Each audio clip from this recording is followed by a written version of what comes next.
ما تزعلش يا عم، متعبي في مصر مش متصنع في مصر، طالما الحته دي اللي مزعلاكوا قوي كده. ولكن انا عايز اسالك شويه اسئله كده وتجاوب على نفسك. رقم واحد، هل انت متاكد ان فعلا البروتين ده وصل مصر خام واتعبى هنا؟ رقم اتنين، هل انت متاكد ان المنتج ده ما تمش عليه اضافات عشان الكميه تزيد؟ ورقم ثلاثة، هل انت متاكد ان التعبئه بتتم بشكل صحيح؟ رقم أربعة، هل أنت متأكد من طريقة تخزين المنتج صحيحة ولا لأ؟ جاوب نفسك على الأسئلة دي وأنت تعرف أنا بكلمك في إيه. من ساعة ما نزلت الفيديو بتاع المكملات وفيه هجوم كبير جدا من الناس، لأن الناس مش عايزة تقتنع بده. عايز أقول لك على حاجة قبل أي كلام، أنا مش مستفيد منك بشيء أو بآخر، ولكن كون إني بنصحك فأنا بنصحك عشان سعادتك تعبان بالجنيه والمفروض إنك جايب منتج تستفيد بيه، فبالتالي لما هتجيب منتج ما تستفدش بيه دي مش حاجة كويسة وهتبقى بتهدر فلوسك في الأرض. غرض الفيديو اللي أنا منزله واللي كنت بتكلم عنه هو إن سعادتك لو مش هتعرف تجيب منتج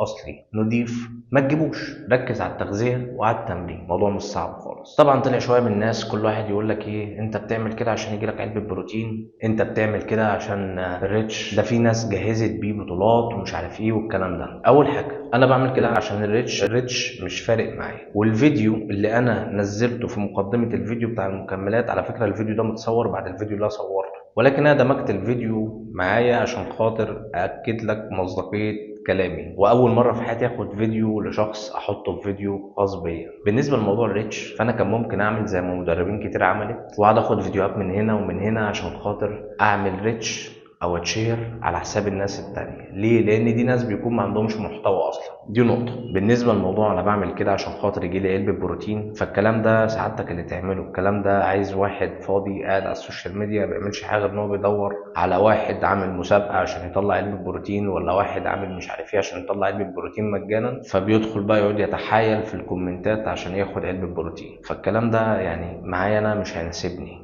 او مش بتاعي. ليه بقى؟ لان من يوم ما دخلت كمال اجسام وانا معايا مدرب في الوقت اللي كان فيه غلا. انا واحد بقالي 19 سنه في المجال، مش يوم ولا اتنين. الحته دي مش بتاعتي. الحاجه اللي عايز اقول لك عليها تانية بالنسبه للموضوع ده، عشان انت ضحكتني بصراحه، نظامي الغذائي اللي انا ملتزم بيه عايز اقول لك بالمصاريف بتاعت الاسره بتاعتكم باكملها، والله العظيم زي ما بكلمك. حاجه كمان عايز اعرفها لك، اني لما باجي استخدم مكملات، لان انا برضو بستخدم مكملات في بعض الاحيان بس مش دايما، يعني لما باجي استخدم مكملات بتكون مكملات مستورده مش مصري. دي هي النقطه التانية، انا المكملات اللي بجيبها يعني انت لو سمعت الرقم اللي بدفعه انت تتوهم اصلا، فاهمني؟ فانت عمرك ما هتدفع الرقم اللي انا بدفعه. فانا بنصحك لله، مش عايز منك حاجه. وفيديو زي اللي نزل ده يزعل تجار المكملات الغذائيه مني، ولكن انا مش بتكلم على التجار نفسها، انا بتكلم على المنتج. انت عايز منتج يديك قيمه، انت جايب المنتج عشان تحس بفرق، عشان تشوف تطور على نفسك. فين بقى الكلام ده؟ مش موجود. لو جينا رحنا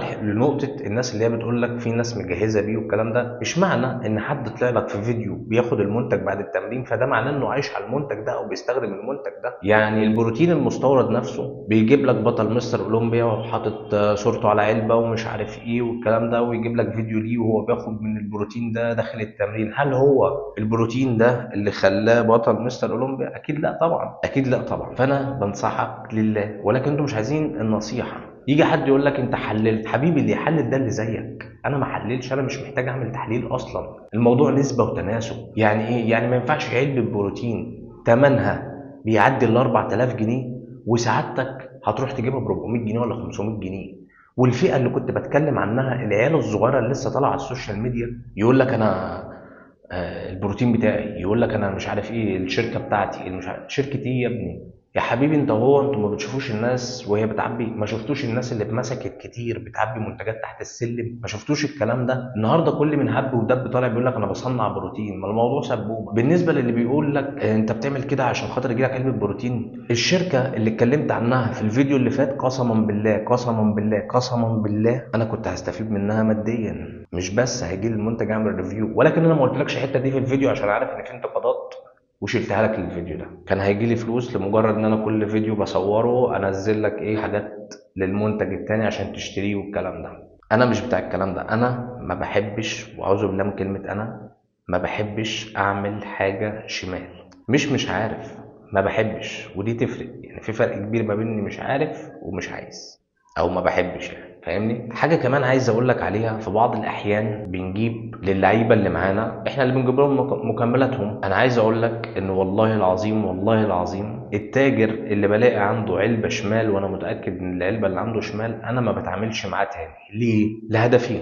رقم واحد، العميل اللي انا جايب له الحاجه دي مسلمني نفسه بالكامل، فالعميل ده بيكون مسؤوليتي. رقم اتنين، انا لو رضيت ان اجيب لعميل حاجه شمال لمجرد ان هو ياخدها وما تعملش معاها حاجه فاقعد اجيب له الكلام ده، طب ما ده هياخر النتائج بتاعت العميل معايا، فده مش في مصلحتي. وحاجه كمان ان لو التاجر اللي عنده حاجه شمال خدتها منه اديتها للعميل، في يوم من الايام هيديني انا نفسي حاجه شمال، فبتجنب اصلا التعامل مع التاجر ده حتى لو كان عنده الحاجه الاصليه اللي انا عايزها بنفس الشركه اللي انا عايزها. طالما عنده حاجه شمال ما بتعاملش معاه تاني. انا في تجار عمري في حياتي ما اتعاملت معاهم في حياتي، ومش بقول لك كده عشان تيجي تقول لي طب هات لي انت، لان انا ما بحبش اصلا اجيب للناس مكملات، عشان تبقوا فاهمين حاجه زي كده. احنا كمدربين، وبقولها لك ايه صراحه على السوشيال ميديا، احنا بنعاني عشان نجيب علبه بروتين اصليه. ما تفكرش ان الموضوع سهل زي ما انت متخيل وزي ما بيظهر لك على السوشيال ميديا، لان انا واحد من الناس مش هروح احط جنيه في علبه انا مش ضامنها. فكون ان انت مش عايز تصدق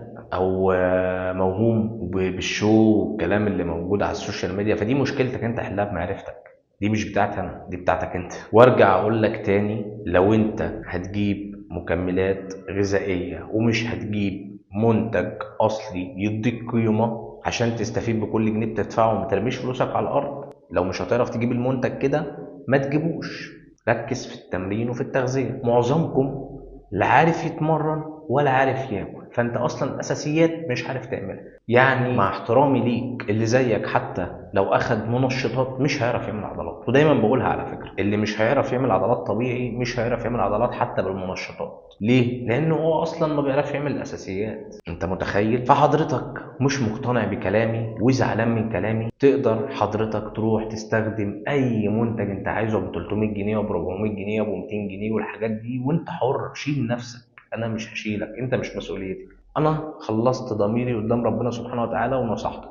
عايز تعمل بالنصيحه يا ابن الناس اعمل بيها، مش عايز تعمل بيها خد الكلام من هنا طلعه من هنا، او عدي الفيديو او اعمل لي بلوك، ما عنديش اي مشكله خالص. فاهمني؟ بالنسبه لموضوع التحاليل والكلام ده، الموضوع مش محتاج تحاليل. التحاليل دي حضرتك اللي تعملها مش انا اللي اعملها. ليه بقى؟ لان هو الموضوع نسبه وتناسب. النهارده لما تكون علبه بروتين ثمنها الحقيقي من 4000 جنيه وانت طالع، وانت بتروح تجيبها ب 300 400 جنيه، هل تعتقد ان دي بروتين؟ يعني ربنا ادانا العقل ده عشان نفكر بيه، ما اداهولناش عشان نحط نسيبه كده عشان ما يشتغلش. يعني احنا لو ما شغلناش عقلنا هيبقى احنا والحمار واحد، مش هنفرق عنه حاجه. بس السؤال هنا، انت اصلا مشتري علبه بروتين سعرها رخيص عشان خاطر عايز توفر، هل بقى عندك استعداد تضحي بسكوب واحد بروتين؟ انت بتجيب علبه البروتين بتخبيها من اخواتك.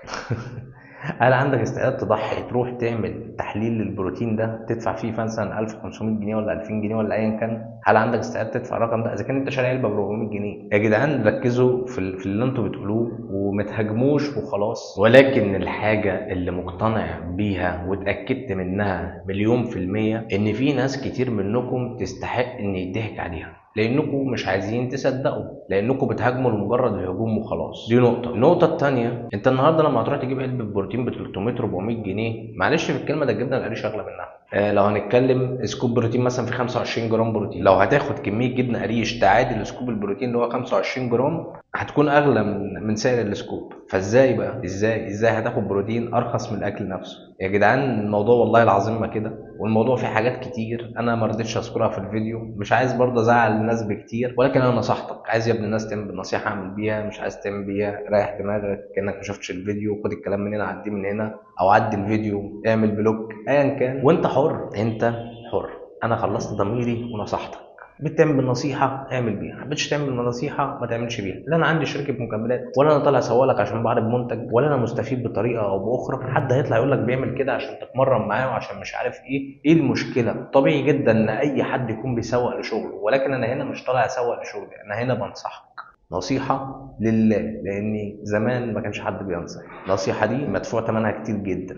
وبعدين أنا مش واحد بقالي في المجال يوم ولا اتنين، أنا واحد في المجال بقالي 19 سنة، يعني قد عمرك أنت يا اللي بتكتب كومنت وتقول لي أصل مش عارف إيه وأصل مش عارف إيه والكلام ده. حتى معظم الناس اللي بتستخدم الكلام ده مش عارفين يعملوا عضلات، والله ما عارفين يعملوا عضلات يا جدعان. ده الناس وصلت لمرحله ان بيقول لك روني كولمان بيتمرن غلط. والله ربنا يهديكم ويستر عليكم. صباحكم فل.